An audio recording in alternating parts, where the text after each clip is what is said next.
When it comes to production vehicles, automakers are always looking for an edge. From the cost of materials to the ease of assembly to vehicle performance, anything that gives the product an edge and an opportunity to be successful in the marketplace. Hence the switch of a number of EVs to rear-wheel drive. Front-wheel drive versus rear-wheel drive. It's been a discussion as long as the two technologies for traction, stability, and control have existed in the auto industry. Front-wheel drive kind of came into its own in the late 1970s primarily as a weight-saving control move to reduce weight in vehicles. By getting rid of most of that, the drivetrain, the heavy rear end, all of that allowed them to reduce weight real quick and improve fuel economy. That was back in the day.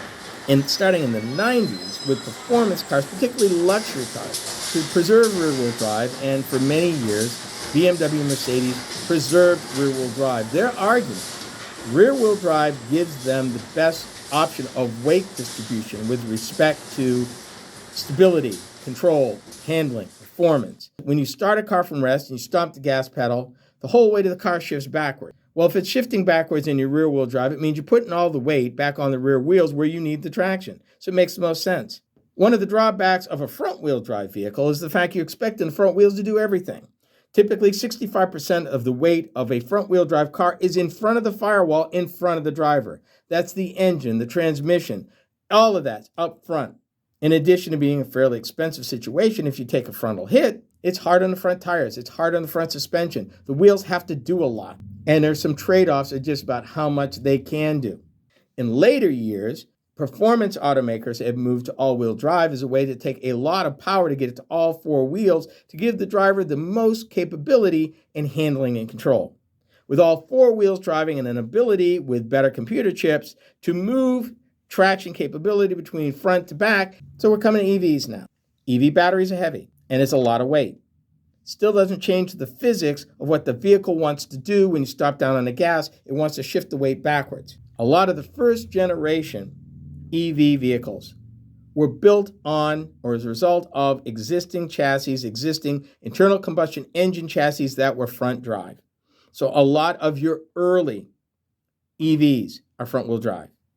What you're seeing now is a return to rear-wheel drive. Why? Simply, as I mentioned before, handling, control, performance.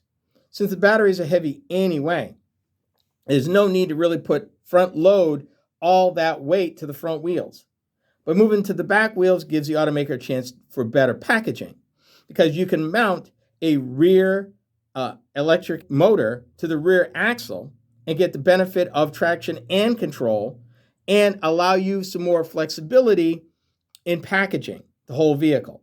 So it becomes a better deal all the way around.